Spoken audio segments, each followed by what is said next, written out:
Día 47 de la lectura del libro 1984 de George Orwell. El de la cara de cráneo se echó las manos a la espalda como para demostrar a todos que había rechazado el regalo.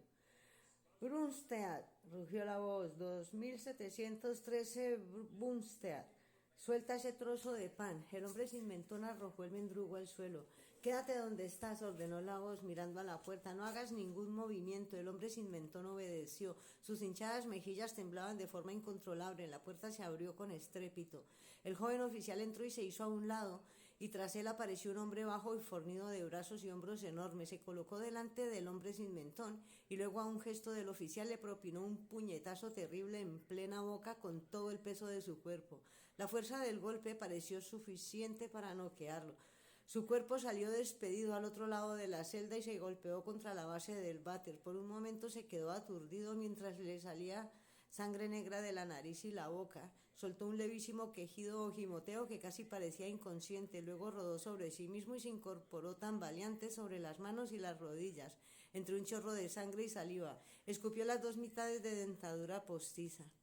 Los detenidos siguieron muy quietos, con las manos cruzadas sobre las rodillas. El hombre sin mentón volvió a ocupar su sitio y se le estaba amoratando un lado de la cara. La boca se le había hinchado hasta convertirse en un bulto informe de color cereza con un agujero en el centro. De vez en cuando le goteaba un poco de sangre sobre la pechera del mono. Sus ojos grises seguían yendo de cara en cara con un aire aún más culpable que antes, como si estuviese intentando descubrir cuánto le despreciaban los demás después de aquella humillación. La puerta se abrió con un escueto gesto y el oficial señaló al de la cara de cráneo. Habitación 101, dijo. Al lado de Winston se produjo cierta ahogada agitación. El hombre se había hincado de rodillas con las manos juntas. Camarada oficial, gritó, no me lleves ahí. ¿No os he dicho ya todo? ¿Qué más queréis saber?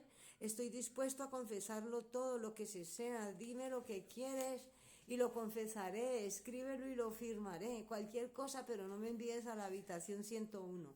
Habitación 101, repitió el oficial. El rostro del hombre, que estaba ya casi lívido, se volvió de un color que Winston no habría creído posible sin duda. Era un tono verde. Hazme lo que quieras, chilló. Lleváis semanas matándome de hambre. Acabad de una vez y dejadme morir. Fusiladme, ahorcadme, sentenciadme a 25 años. ¿Hay alguien más a quien queráis que delate? Dime quién y os lo diré todo. No me importa quién sea ni lo que le hagáis. Tengo mujer y 3 hijos. El mayor aún no ha cumplido los 6 años. Cortarles el cuello ante mis ojos y no diré nada, pero no me llevéis a la habitación 101. Habitación 101, dijo el oficial. El hombre miró frenético a los demás detenidos, como si hubiese caído en que podía poner a otro en su lugar. Sus ojos se posaron en la cara tumefacta del hombre sin mentón. Alargó el brazo delgado. A él es a quien tenéis que llevaros y no a mí. Gritó. ¿No habéis oído lo que ha dicho cuando le golpearon? Dadme una oportunidad y os lo repetiré palabra por palabra. Es él quien está en contra del partido y no yo. Los guardias se adelantaron. La voz del hombre se convirtió en un chillido. ¿No le habéis oído? Repitió. La telepantalla no funciona bien. Es él a quien queréis. Lleváoslo a él y no a mí. Los 2 corpulentos guardias se habían detenido para sujetarlo por los brazos, pero en ese instante se lanzó al suelo y se agarró a una de las patas de hierro que sostenía el banco. Se había puesto a aullar como un animal. Los guardias lo agarraron para soltarlo, pero él se aferró con una fuerza sorprendente. Estuvieron unos 20 segundos forcejeando. Los detenidos continuaron sin moverse, con las manos cruzadas sobre las rodillas y mirando hacia adelante. Los aullidos cesaron. Al hombre solo le quedaban fuerzas para seguir agarrándose. Luego se oyó un grito distinto. Uno de los guardias le había roto los dedos de la mano de una patada. Le obligaron a ponerse en pie. Habitación 101, dijo el oficial.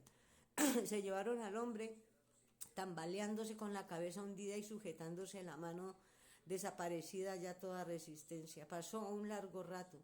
Si se había llevado al hombre con cara de cráneo a medianoche, sería ya por la mañana, y si se lo habían llevado por la mañana, sería por la tarde.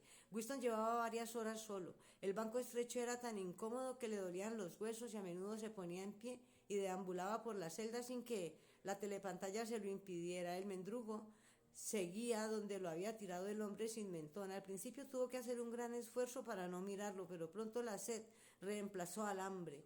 Tenía la lengua pastosa y mal sabor de boca. El zumbido y la constante luz blanca le producían una especie de mareo, una sensación de vacío en el interior de la cabeza. Cuando el dolor de huesos se hacía insoportable, se levantaba y luego volvía a sentarse porque estaba demasiado desfallecido para seguir en pie. Cada vez que controlaba un poco sus sensaciones físicas, volvía a dominarlo el miedo.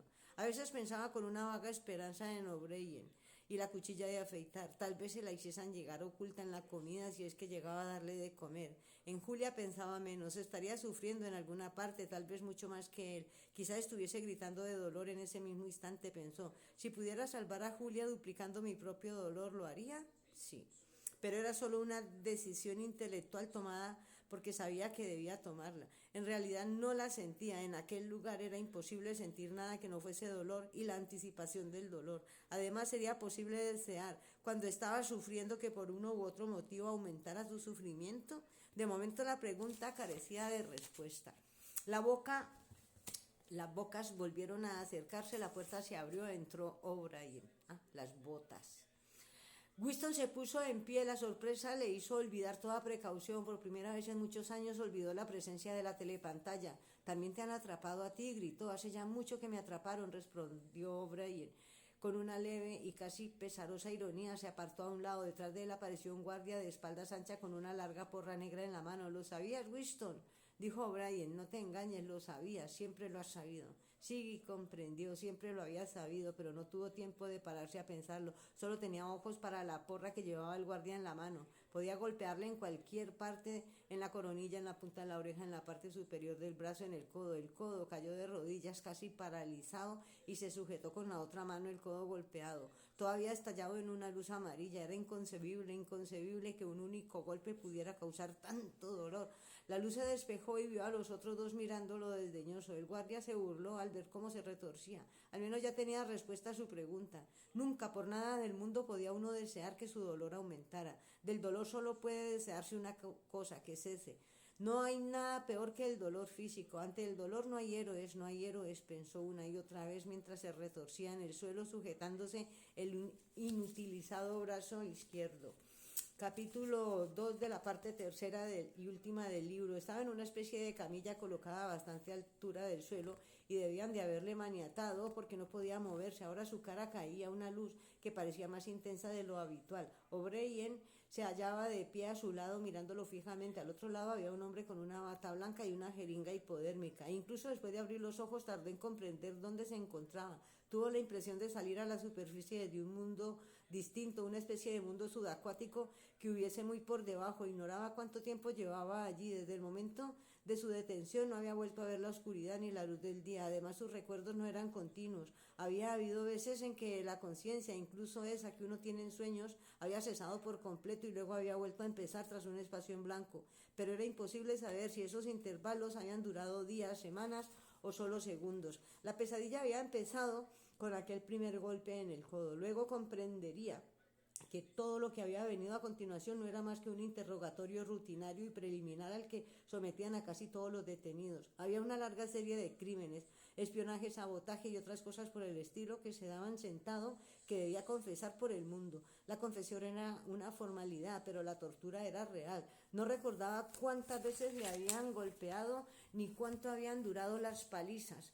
Siempre había habido 5 o 6 hombres de uniforme pegándole al mismo tiempo, unas veces con los puños, otras con porras, otras con barras de acero, otras con las botas. En ocasiones se había tirado al suelo con la despreocupación de un animal y se había retorcido en un infinito de inútil esfuerzo por esquivar las patadas que solo había servido para que le golpearan aún más. En las costillas, en el estómago, en los codos, en las espinillas, en la entrepierna, en los testículos. Había veces que había durado tanto tiempo que le había parecido cruel, perverso e imperdonable. No era que los guardias siguieran golpeándole, sino haber llegado a perder la conciencia. Otras había perdido de tal manera el dominio de sí mismo que se había puesto a gritar pidiendo clemencia antes incluso de que empezara la paliza. Le habían bastado con ver un puño cerrado y a punto de pegarle para confesar toda suerte de crímenes reales e imaginarios. En otros momentos había decidido no confesar nada y habían tenido que sacarle cada palabra entre boqueadas de dolor y en otros había optado por una especie de término medio y se había dicho: confesaré, pero aún no. Esperaré a que el dolor sea insoportable. 3 patadas más, 2, y les diré lo que quieren saber. A veces le habían golpeado hasta que apenas se tenía en pie y luego lo habían dejado unas horas tirado como un saco de patatas en el suelo de piedra de una celda hasta que habían vuelto a sacarlo para reanudar la paliza.